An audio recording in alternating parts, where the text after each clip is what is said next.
Cháu ơi, Sơn mau kia đây. Sơn mau cắt vô shop.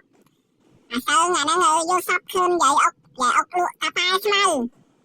Dạy ốc hình con đã lụa tà pai smile. Anh chăm mê Sơn cắt vô shop ơi.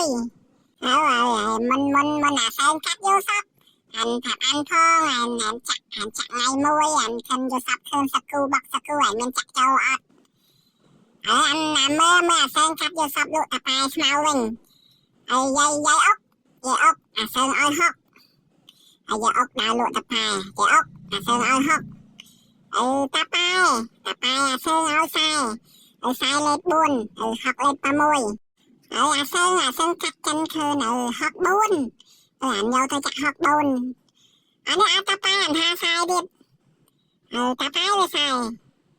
Đúng dạy ốc lụa tà pai smile. Anh thả cay. Trời ơi cháu lết pa buồn. Anh bàn sai pa buồn. Tà pai anh ha sai điệp. Tà pai anh sai anh ao sai môi điệp.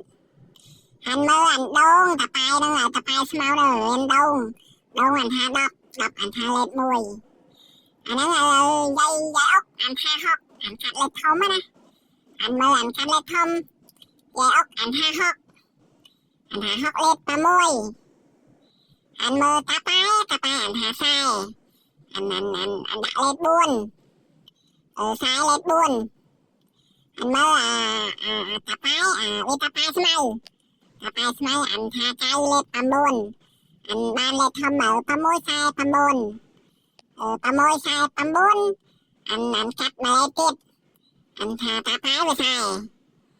Tà pai sai. Anh chăm mê anh cắt. Tà pai sai dạy ốc học. Dạy ốc lụa tà pai anh ha sai học. Đông đắp. Tà pai smile miền đông. Dạy ốc lụa tà pai smile miền đông đắp anh ha lết môi. Anh ban buồn rồi học môi. Buồn rồi học môi buồn rồi pa môi rồi sai pa buồn. Tăng thô mà anh vô đây chặt tao anh chặt kho tay làm thà Sơn ơi. Sơn chặt khát vô shop tê Sơn chặt em ơi. Anh chặt kho tay anh chặt thôn anh tê anh đông tê anh đông đặt khát vô shop. Bong pháo này bà miền vô shop. Sạch xe phẹp Sơn. Chăm Sơn khát vô shop ơi. Sơn phải cài khát vô shop đó. Vô shop khên ấy có Sơn chặt đây. Anh min pa nang đi anh vô đây chặt tao anh khó thâu anh không tha Sơn. Sơn mang đặt khát vô shop đi với Sơn ở đây chặt đi. Chẳng ngày anh trong chặt khát tao anh khỏi nạp em đi. Anh min pa nang này anh không bắt anh Sơn. Anh phật anh dạy chân phật anh dạy anh hẹn nhưng mà Sơn chặt là ô đâu ơi. Anh tới Sơn nói Sơn tới Sơn nói.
đâu tao ơi à chăm sai chụp à sen mà đâu thiết à sen tao ơi